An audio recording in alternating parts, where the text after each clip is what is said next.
If your career is 100% of the pie, something's got to adjust. And I can't say you need to have this much of the pie be your career. It needs to be 25% or 50%. Like, that's not what my role is as a therapist. My role is to help you identify how much of your personhood you want to place in your career that will help you be able to do the work that you love without sacrificing who you are. In a world where the recruitment of Black educators dominates headlines, one question remains. Where are the conversations with folks who are leaving education? Introducing The Exit Interview, a podcast dedicated to archiving the untold stories of Black folks who have departed from traditional education spaces. I'm Dr. Asia Lyons, and I'm embarking on a mission alongside my esteemed guests. Together, we shed light on the challenges, triumphs, and experiences of Black educators, aiming to inform and empower communities invested in understanding the crucial issue of retention in education. Welcome to The Exit Interview, a podcast for Black educators. All right, folks, welcome back to another episode of The Exit Interview, a podcast for Black educators. And it's me, your host, Dr. Asia. And as usual, another fantastic guest. And the best part today, I know that a lot of times we have educators that come in and share their stories. And a big part of that is just like the education component. But we're talking to someone who is also a family therapist. So we're going to get into that later because I want to make sure that you all have some tips and tricks to support yourselves as you think about and move towards wellness. And of course, for your family as well. Welcome to the show, Josephine. Thanks, Dr. Asia. How are you? I cannot complain. Josephine was in here before we got started wrangling a set of newborn twins, y'all. So if you hear some babies, it's just a part of what it is. Yeah, perfectionism is a form of white supremacy. That's what I like to say. No, you're not about to start dropping jewels. We just got started. Yeah, I've thrown that out the window. I can't even argue with that anymore.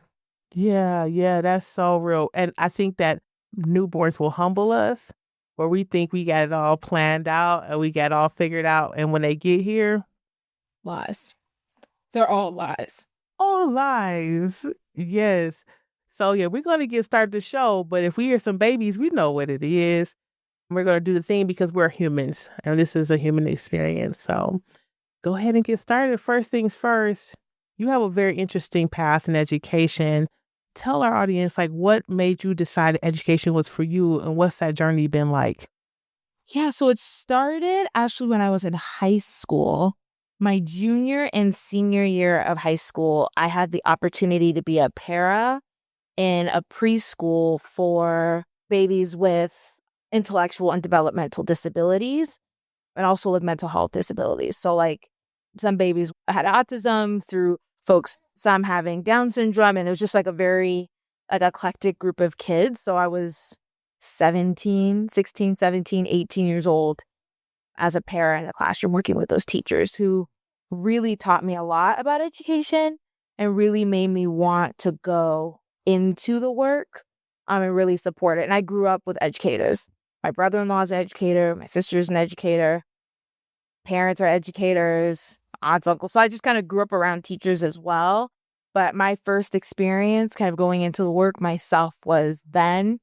And as I say, the rest is history. It's kind of just pushed me more and more into the work. So after graduating from high school, I ended up doing a history degree along with a feminist studies degree. And after that, I really felt like I wanted to go back to that teaching experience. So I ended up applying to an alternative school up in Estes Park here in Colorado and getting in. And it was a residential school, so I lived with the 12 or 13 of us that were all in the same house. And I want to say 7 of us were people of color. It was like an anomaly for that group. And after that, I ended up going to graduate school, getting my master's in social work, getting my master's in education. I did both at the same time. I would not recommend that. And doing an MFT after, I would not do all at the same time if I were to go back and do it again. But that gave me the opportunity to do a lot of after school programming, work in special education classrooms again, doing a lot of curriculum. And I also did some consulting for some nonprofits here on curriculum development. So it's been a journey. And now I'm adjuncting at the University of Denver Graduate School of Social Work, teaching like their family therapy classes. So I've seen all the way from the very, very littles to adults. There are days where I definitely miss being in the classroom, but I love what I do as a therapist too. I love that. And I want to ask the question, kind of going back to the residential program, because I don't want to skip past that, because you are the first person that we've had that is living on the campus in this way and like being with the students. And you and I know, like, I've been up to that campus before and their concept and everything is really innovative. I love to know like what your mindset was going up there for the first time, some things that you've learned, were there benefits for you, were there benefits for the students? Tell us about that time. Yeah. So I had just finished college and I went up there. I went to the University of California at Santa Barbara. So I was essentially living on the beach, having a very good time. I loved my undergrad experience. I wouldn't change anything or most things about it. But I wanted something different. And I realized like I was getting pretty burned out with the environment. And I just really wanted a fresh start. And I knew teaching was something that I had thoroughly enjoyed and something that I thoroughly loved to do. And so I thought going to this campus, it's in a different state. It's in the mountains. When I met we kind of got the picture of all of us in the cohort, seeing like 5 of us who were Black, I was like, this is going to be so much fun. And it was. And I still consider some of the folks from those programs some of my closest friends. I would say that during that time, I very much so learned the importance of taking care of myself. I think before then, I was kind of in go mode. I did 4 years of college, 4 summers. I was just very much so dialed into that experience. And I worked while I was in school for a little bit of it or for a majority of it. And so I never really understood what it was like to really pause and not just be in go mode. And being in Estes Park, it's so easy to just like pause, take the environment in. You'll see like an elk walk by and you're just like, oh, there's an elk walking by. And I had never lived in a place that snowed. The first day I was there, it snowed. And so I think it really taught me the importance of, okay, there could be all of these things happening that are so hectic and so stressful, but the environment and the community there really showed me that my value wasn't just in what I did. My value was in who I was and the person that I was and how I showed up. So I still credit my instructional coach to this day for why I am a therapist and an educator, because he not only took the time to care about my well-being as a teacher, he wanted to see my growth just as a human. And I think there are some folks who really helped me develop that there and helped me not get into this cycle of burning out while there. Once I hit graduate school, that was a different story. But I think that year was almost like a sabbatical from the go, go, go culture. And even though, yes, we were really busy there, our personhood was what came first. And that's a lesson that I kind of forgot once I got to graduate school. But then when I finished, it reappeared and I realized all of those things that I had taken there. And I've been working to really reintegrate them so that they are a part of not only my life, my husband's life, my children's lives. So I really credit that experience for really just helping me grow up. Yeah, that's really interesting because when I went to visit that school, I thought the same thing. I felt this different way in which students were seen, right? And you can't tell from the outside, right? But to hear someone say, I taught there and this is 100% true, I love that. And folks who've been in that K-12 space or a higher ed space, but really in K-12, this always is every sense of urgency of running around the physical. I've talked about this a lot. The walkie-talkie, so walking quickly, everything's urgent, everything's fast, respond to emails within 24 hours and so on and so forth. And for you to have that opposite experience, right, especially coming right out the gate from undergrad, is really, really beautiful. And I'm glad that you had that experience. But then you decided to go back to school. And why was that? Why did you make that decision? So many of the students that I taught were from my hometown. I'm originally from Anaheim and from LA. And many of my students were from the Valley, from LA, from the Bay. And so there was just a lot of common experiences that I just got because I knew the places they were talking about. I knew the stories that they had gone through. I had seen and experienced things that they had seen and experienced. And I found that, and I actually talked about this in my grad school application.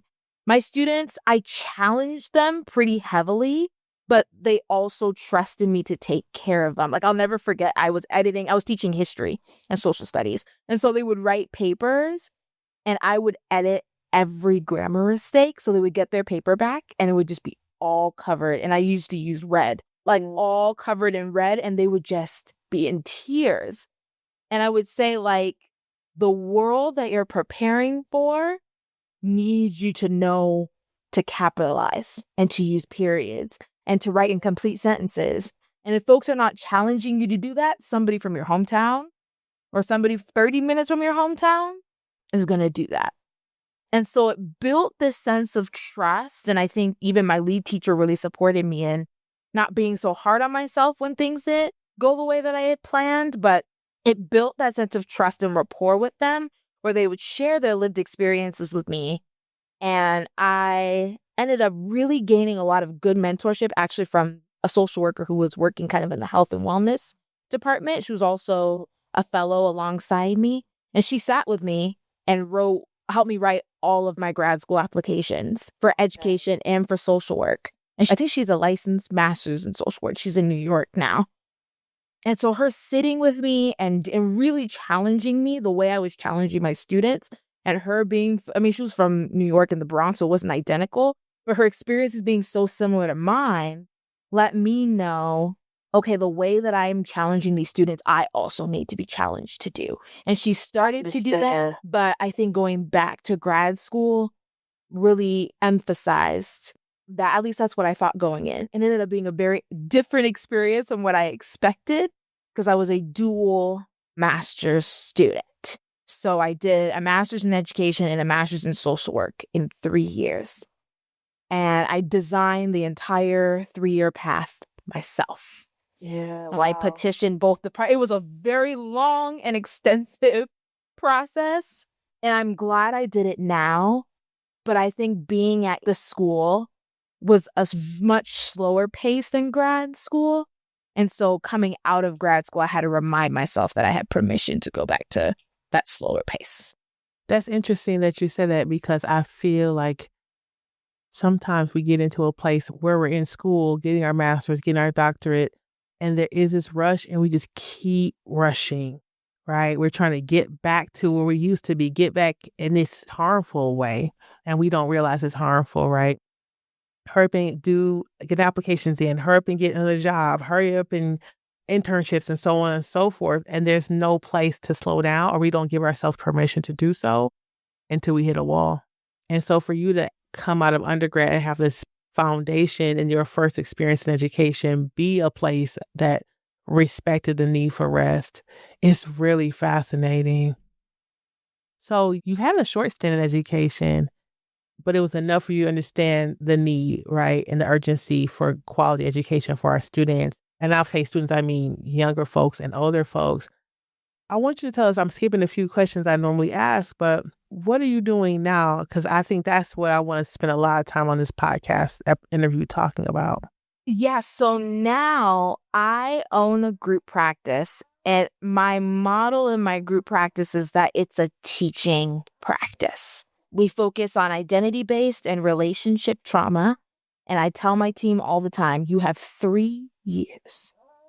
You are in, and then you are going to go and you're going to do exactly what it is that you want to do. And you're going to develop your own mission statement of what your career is going to look like. And I'm going to stand all the way behind you in doing that so that I can bring another group of folks in to try and learn. So I think I've incorporated that into my practice. And it's really fought the scarcity mindset of, I need people in my practice in order for us to make an income. That's actually not true. It's actually much more expensive to have folks working for you. But this idea of really being able to be a teacher in that space. So I take folks on as interns and then they stay for 2 years. And most times I'm like, okay, this is year 1. Like, are you ready?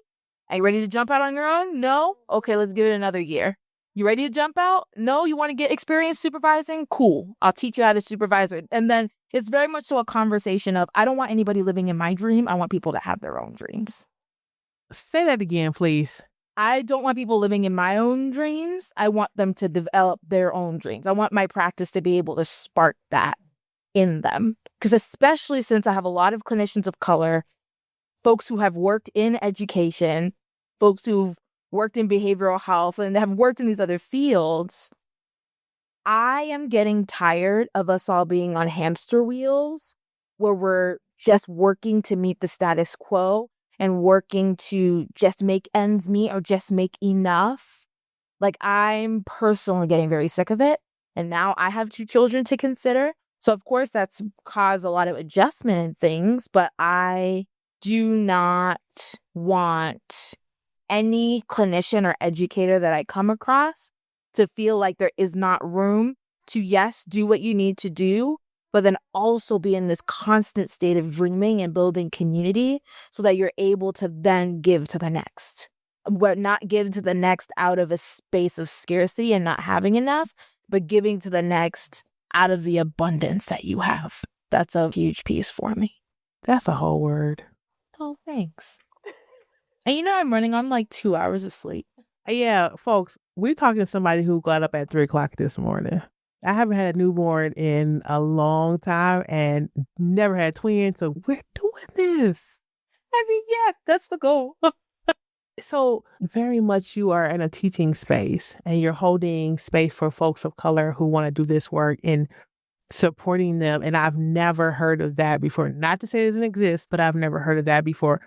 How did you decide that was going to be the model for your business? So I started off solo, and the way I started my practice was very unconventional too. I was working in a group practice and there was just a lot of miscommunication, and I would also wager some level of dishonesty. And so I was like, you know what? I made the decision very blunt, like very quickly. I established the LLC, the website, the name, everything within a 48-hour period. It was just like, I'm not taking this long to think through it. And I borrowed $50 from my sister. I borrowed $50 from my boyfriend at the time, now husband, and I started my practice. That's kind of how those are my investors. Go ahead. Keep going. I got something to say after that. Go ahead. And once I hit a point of like, okay, I have more clients and I'm getting to a place where it's more than what I can do on my own, I fought back to that person I was when I started. And I never wanted another clinician that came across me and working for me to be in a spot where they had to question whether what I was doing was possible for them. And of course, have I ran my practice perfectly? No. I've made plenty of mistakes. I don't think you're a good business owner if you don't make those mistakes. But I think there is a piece around knowing who I was when I started in 2021. And when I expanded to be a group in 2023, I wanted for folks to not have to borrow $50 from their partner and $50 from their sibling to start. I wanted them to have everything they needed to be successful. And so that kind of created the model. And I'm building it out now. I learned a lot from my maternity leave. So I'm doing things very differently than I think I would have if it didn't have children. I think I used to have this very idealistic, optimistic idea that like I need to give, but not pour into my own cup in that working space. So I definitely am now operating differently so I can go back to not necessarily not being in scarcity, but being able to show folks that you don't give out of your deficit, you give out of your overflow. Yeah, and that seems to be such a theme amongst all the therapists and healers and coaches that come into the podcast is you can't pour from an empty cup. And it seems so taboo, or not taboo, that's not the word I want to use, but it's said over and over. cliche. It's cliche, but it's so true. It's so true. Like I said, I love the way that you're thinking about this and these iterations of your business. And this $50 and $50, let me go back to this. So I think that what I found is so many folks that I talk to in community get to this place where it's like, it's time to get off the highway. It's time to get off this exit and I got to do what I got to do. And I feel like that's really unfortunate that we want to be in a place with community, whether that's another job or working with other clinicians. And then we start to see the writing on the wall, right? And we have to figure these pieces out. And at the same time, how beautiful is it to have community to say, listen, I need a couple 20s to get this down the road. And our community is like, I got you, right? And so I want to say to the audience out there who's thinking, especially in this time with we're recording this on February 24th, 2025, in this executive order era that we're in, and you're saying, I got to do something else. The climate in my classroom, my school specifically, is just becoming really intense, or any workplace. What can I do? I would say lean on community. Absolutely. Yeah. And the reminder that I have to tell myself, not too long ago, I was in Tulsa, Oklahoma for our conference. And I was able to really learn from folks in that community about Black Wall Street. And the piece that was the backbone of that community was Black people owning businesses. And I know many times in helping professions, we are like told to think that our degrees are meant to just work within systems, but they're not. When I started my private practice, actually, 50% of my time was going into seeing clients. The other 50%, I was building curriculum for nonprofits and other private practices so that they could have alternative streams of income. So like, I'm so pro business. I know that's not everybody's stance. That even if it's a side hustle, being able to have that sense of ownership over what you do, for me, has been a form of taking care of myself. Yeah. Can we talk about the curriculum development component? Because I know somebody's going to perk their ears up and say, you're writing curriculum as a therapist? What is that? So tell us about that, please. Many times, especially in the world of mental health, there are many clinicians who want to have multiple streams of income in their businesses, but they got the clinical degree. And so the clinical is what they know how to do. So there's this phrase that therapists say all the time of, I want to get out of the chair, which is essentially like, I don't want to be sitting in the therapist chair doing sessions over and over and over again. So me being my innovative self and having this master's in curriculum, I thought, well, let me just be an educational consultant. And if a therapist wants to create a course that's self-paced, that folks can take online based on their areas of expertise, I can teach them how to teach. And so I worked with a little more than 2 handfuls of therapists who now have podcasts, who have courses. 2 of them have tutoring programs. One has an ebook and like Facebook group community. So they were able to just really take all of their clinical knowledge and, in order to fight that burnout, be able to provide it in ways that would be more accessible. And therapy can get very expensive very, very fast. And so it allowed these folks to be able to take what they knew and be able to provide it at a cost that was really affordable to folks, or for folks who were not comfortable with going into the therapy room. And something that I constantly told folks who I was working with doing this work is that healing, yes, can happen in the therapy room, but it's more likely to happen in community. So you might as well tap into the folks who are never going to go into the therapy room, but still need the knowledge and tools and materials and guidance to be able to get there. And so I did that for a little while. I think there was a lot that I learned about being a consultant through that journey, but the work itself, I loved. But I just knew it was time to pivot and become a group practice and teach in that way. So I'm grateful I did it. I learned a lot doing it. If folks want to do it, I'm so anti-gatekeeping. You can email me and I'll essentially tell you how I did it, because I don't want to do that anymore.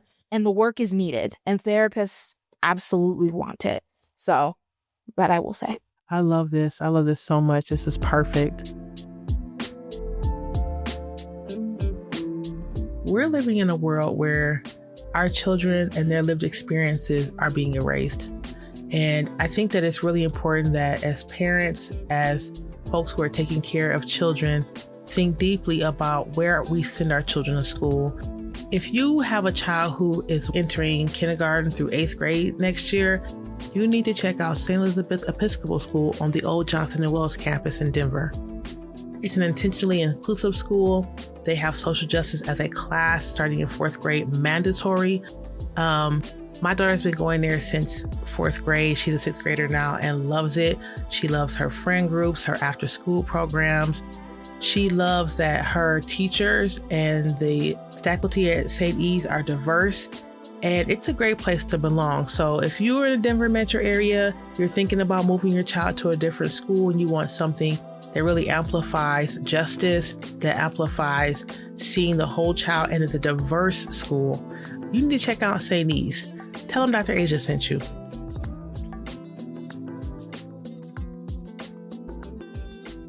So let me ask you a question. We brought you on the show. There's no we, folks. I don't know why I always say we. It's me. I brought you on this show because, yes, your journey in education, but also you're a therapist. And the folks I'm talking to in our audience, a lot of them are experiencing burnout, racial battle fatigue, racism-related stress. And so I want to ask you, with all your experience, what can the educator do to support themselves as they're experiencing these hostile work environments? How can they stay well? How can they sustain themselves in the job that they love so that they can continue to teach? That's the first part. So the first thing I always like to tell, especially my students, is your career does not define who you are. And when you go into the therapy room, and I would argue even when I was working at DU doing after school programming and helping undergrads learn how to teach, I used to tell them the same thing. What you're teaching, yes, is important, but the people that you are teaching and interacting with benefit from your personhood. They could put anybody into that spot. You know what I mean? Yeah. But there is a reason why you are the person in the room. You are the teacher there. And if you don't preserve that, your students are the ones who suffer. So if you are like me and you have a hard time thinking about taking care of yourself for yourself's sake, I would argue that it is a part of your job, if you were a teacher, to take care of yourself. And I've been there. I'm even there right now as an adjunct with grading and dealing with classroom dynamics and like all of these pieces. Yes, it's so true, but there has to be a point when you put it down. And so I work with my clients using this analogy of a pie. If your career is 100% of the pie, something's got to adjust. And I can't say you need to have this much of the pie be your career. Or it needs to be 25% or 50%. Like, that's not what my role is as a therapist. My role is to help you identify how much of your personhood you want to place in your career that will help you be able to do the work that you love without sacrificing who you are and how you show up. And so if folks keep this like pie analogy in their minds and think, I want, like I'll use myself for example, I want my children to get 75 to 80% of me in this season, with them being this tiny. They're 6 months old. And they're the size of 4.5-month-olds because they were born 6 weeks early. So they're teeny tiny. Maybe when they're 10, they'll take up 50% because I want them to go and explore and make their own friends and make their own community so it won't be the same. But with right now them taking 75%, that 25% really needs to be focused on me. So like I take aquafit classes with a friend of mine to make sure that I'm able to like enjoy the workouts that I'm doing because I hate being on a treadmill. I hate being on an elliptical. And I grew up swimming as a kid. And so these workouts just feel really good for me in recovery from pregnancy. That's absolutely something that I do in order to be able to show up. I also love to sleep. I'm not getting much sleep these days. Yeah. But like, don't be surprised if I did not respond to an email in 30 minutes because I'm somewhere in a corner of my child's daycare. That's also a co-working space in their rest nest, taking a 30-minute nap before I have to do something. Like I will sneak in that sleep. So that's for me. And so figuring out how that pie needs to be prioritized will force you to be able to make sure there is a sliver for you. Because nobody will benefit. The airplane analogy of like, you have to put your oxygen mask on first. Yes, it's true. But you have to remember in that analogy, the plane is going down. And we're in a world where that might be true for a lot of us. Yeah, for sure. So even if it's more important now than ever, it's not just about taking care of yourself for yourself's sake, as Trisha Hersey says. It's an act of actual resistance. It's an act of actually showing those who are in your community and who are around you that your well-being means that your community is in well-being. And so if a teacher is standing in front of the classroom and they're snapping at their students, and I was there, please know, I have been there myself of like, there was one day, none of my students did their, like the whole room, there was like 8 of them. Nobody did their homework. And I was pissed. And I remember my lead teacher coming in and being like, okay, let's break this down. And he had to write out all of the strengths that I had as a teacher and all the ways that I wasn't taking care of myself that week before all the steps I needed to take. And you know what? I thank Dan Hoffman for that, genuinely, because there are even moments now where I go back to that memory and I have to list out what are all of my strengths in the situation. And I wasn't even from a therapist. I was from another teacher. What are all the ways that I haven't been taking care of myself? And what are all the things I need to adjust in order to be able to show up better in this classroom? So I pass that advice along because it was really helpful for me. Another piece is that you have to make sure your physical body is taken care of. Like, we talk about self-care. It's not just like taking a nice bubble bath and watching a movie. Like, yes, those things are nice, but like, you need to eat. You need to drink water. You need to stretch. I remember when I used to teach, I used to stretch by like putting my hand on my desk and just lifting one leg at a time. And like just stretching my arms and legs before I had to go off and do the next thing. And being regulated is a huge piece. Something that I always recommend is if you have, Colorado might be questionable because of how cold it gets, but cold water, especially on your extremities, so like your hands and your feet, can do a lot to regulate your nervous system, especially if you're in a state of either panic or high stress. So what I used to do, especially when I was doing like some school social work, is I would keep a bottle of ice on me that was like separate from my regular water bottle. So if I was really feeling just like dysregulated, I would just take an ice cube out of the little water bottle and just let it melt in my hands.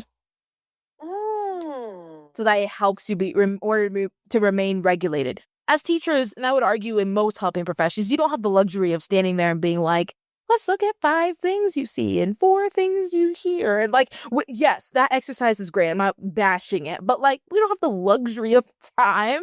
So we need things that are quick and that are fast and that will help us be able to get through. And that ice cube trick I use a lot even now. Thank you. Along with our Black educators, our folks of color in the audience, there's also their family members and their community members. And so we know that racism-related stress, racial battle fatigue spills over into our communities, crosses over into our communities, and impacts our families. And I've talked about this in the past where when we get a job as educators or parents, school psychs, whoever, we text our family, we call them, we do all the things with them, we celebrate, go out to dinner with them. And so also when we experience harm, that also happens, right? Where we call them and text them. So they're with us this whole time. None of our educators are alone. At least I hope not. So my question to you is, talking to their family and community, how can they help support that Black educator that's experiencing racial trauma, racism-related stress from the workplace? How can they help them when they get home or even when they're texting or calling at work? What can they do to support them? It's two-sided. One is the book answer. One is a non-book answer. I think they both have some equal truth. But I will start with the book answer. The book answer talks about boundaries. Boundaries are essential to keeping us sane. And so I'm not saying boundaries in, oh, you have to leave your work at work and come home and like not think about work at all. That's not what I'm saying. I'm saying that systems of oppression win the more gasoline we pour on the fire. Talk more about that. Yeah. So if someone experiences racism at work or experiences homophobia at work or sexism at work or whatever oppression, ism at work, and it impacts their ability to function, that further perpetuates and gives the ammunition for it to continue. And so when I say boundaries, some folks like to say you can't let them see you sweat, which I think in some cases is very true. But I think in this particular scenario, the boundary might be you as a person who is causing me harm do not have the privilege to see my emotions. So you're talking about the family member or the teacher? Oh, I think I was talking about the teacher there. My bad. Oh, that's perfect. That's totally fine. We love that. You could continue that. Well, you know what? Actually, finish your thought and then you can answer the question about the family. Yeah, my bad. And I think in terms of that boundary, them not seeing you sweat means that your family members would inevitably be the ones that are seeing the full reaction. And so for family members who are taking that on, they have to think about how much they can handle. Because it can be a lot to bear. Like, for example, when I was teaching at Estes Park, my now husband was in the U.S. Air Force working on missiles in Cheyenne, Wyoming. And so he had a super stressful job. I had a super stressful job, and we were together. And so I think about that experience. And I think for family members, we sometimes need to be able to, yes, hold the space, but also know when we need to call in support to help. So if it is going to therapy, that is an option. If you're like, hey, I think you really need to talk about this with a therapist who's able to give you the tools and resources to be able to help you, that could be option one. But if it's also, okay, we're going to talk about all of these things and how stressful it is for an hour, and then we're going to take time to really rest and take care of ourselves for an hour. So creating some time parameters will also help the home not become a boiling pot of stress. Because I would argue, regardless of whether it's a physical, tangible space or even the relationships that we have, home should be a place where we're able to fully be ourselves. And so being able to have time, just like I was saying with that pie earlier, to have parts where we're not just focusing on what it looks like heal the problem, but times where we can focus on really taking care of ourselves. Those two things are equally important. And if there are necessary steps to take, like figuring out what it looks like to name harm or yes, time should be made for that. But I always argue that we should do it in chunks so that our bodies aren't so exhausted by the process. It's like what I tell folks in couples therapy when they're in argument. Sometimes you need to take a 10-minute break, cool off, let the front of your brain come back to being what you're working with, rather than that survival part of the brain being the part that you're working with. And I think that's true for this too. If you're able to take some time out and just say okay, we're going to put this down for a second, really figure out, do we need to eat? Do we need to take a shower? Do we need to drink water? Do we need to go on a walk? Do we need to just watch a movie and hang out? All of those things will help your brain go back to working from the front of the brain in order to figure out, even if it's not solving the problem, figuring out what it looks like to support somebody through a problem. But I think it's essential that as family members, we are not demanding what it is that folks should do, but we provide suggestions. And if we need to take breaks from it, we take breaks from it. But then also knowing that if someone's operating from that back of the brain survival space, they're not going to be able to join you in being in a place where they're able to make decisions. So I always like to tell family members to really work on, yes, working through the problem, but helping folks really move out of that survival place into the decision making, which usually comes through incorporating some level of, many folks call it self-care, but like just community care, like resisting through rest, active play through conversation, and just allowing yourself to be human outside of the problem. Thank you. That's really good.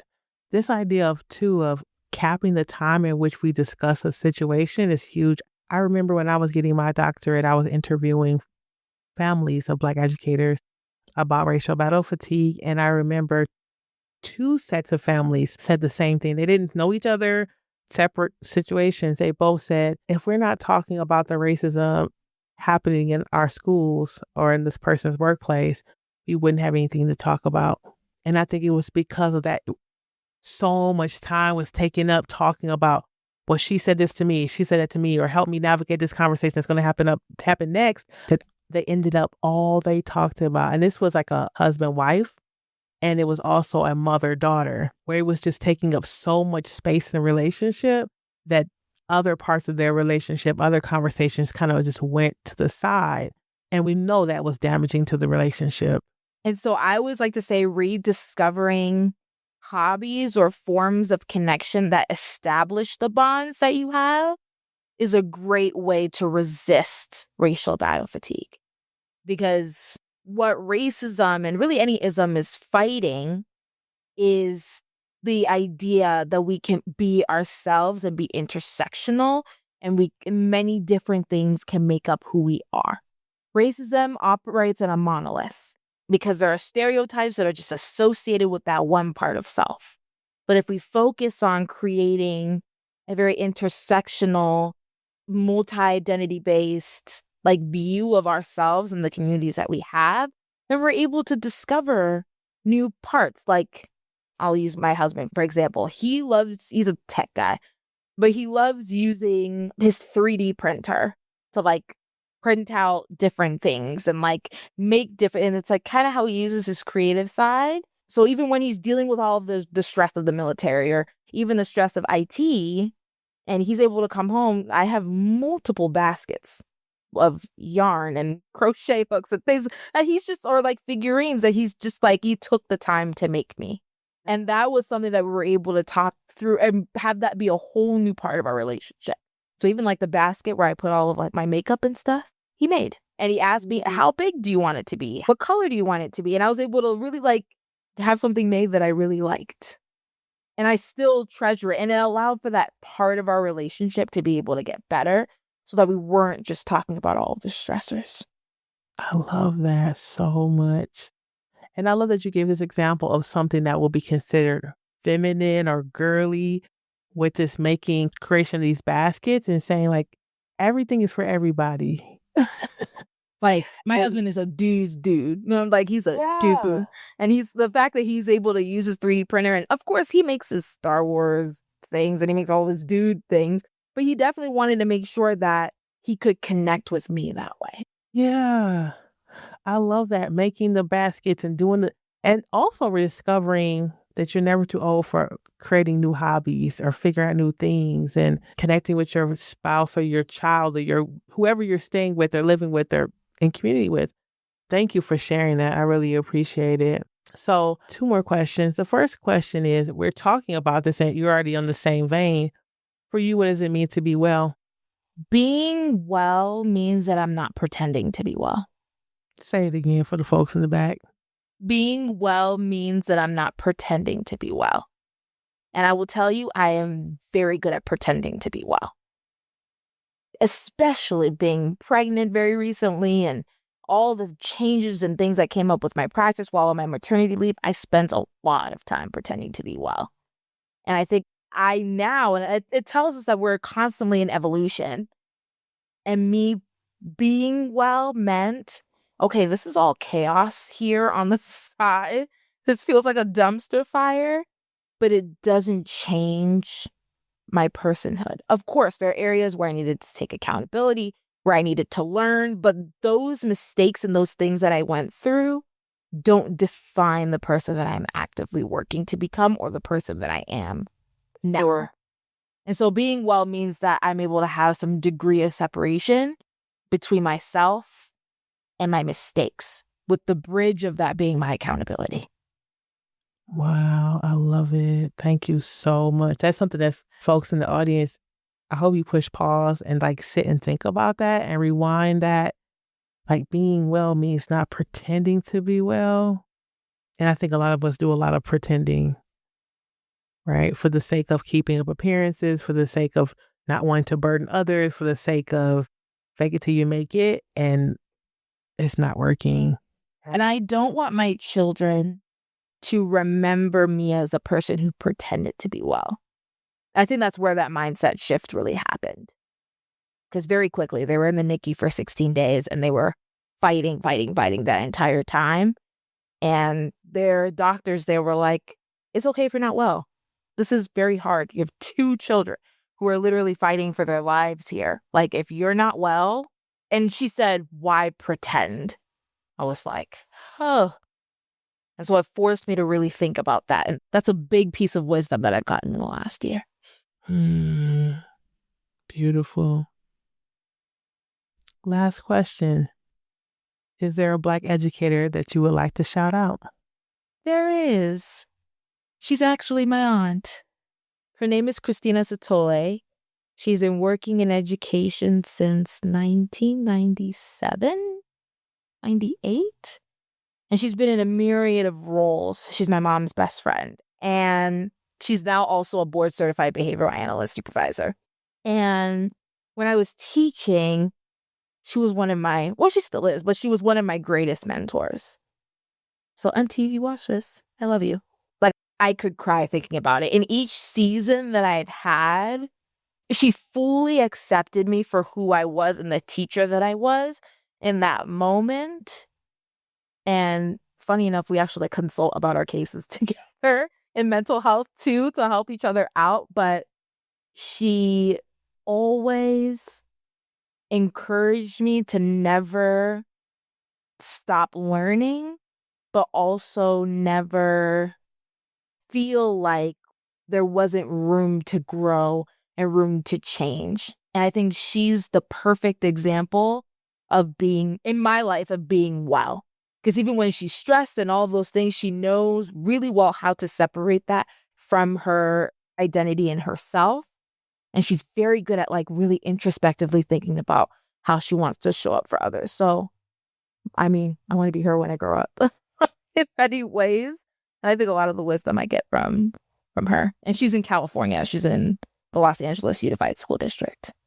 Shout out to her. All right. So, Josephine, how do people find you if they want to connect with you? Oh, I have social media. I'm like now kind of getting back in the swing of things.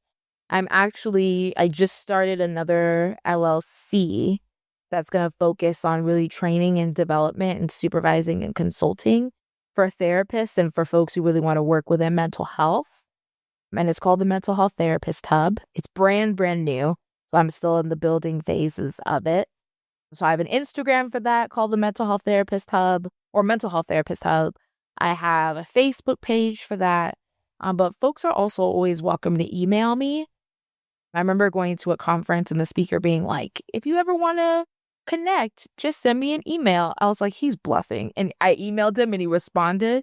He's like, of course I'll mentor you. I was like, oh, so I will say the same thing. Like if someone's listening to this and they feel like they don't have that sense of like mentorship or community with other folks, you can email me at hello@thementalhealththerapist.com and I'll be down to always meet up. All right, folks. This wraps up our show. Josephine Ampaw, thank you so much for coming on. We wish you success in your businesses. And the twins are asleep, I think, because they've been quiet. Yeah, they are. They're at my sleep. Folks, make sure to check out the show notes to get all the information on how to find Josephine and make sure to follow her. Definitely connect, and we'll talk to you all on the next episode. All right, peace. Thanks for tuning in to The Exit Interview, a podcast for Black educators. If today's conversation resonated with you, know that you're not alone. Through Lions Educational Consulting, we work to support Black educators in navigating racial battle fatigue, reclaiming their wellness, and building community-centered solutions that sustain us in and beyond the classroom.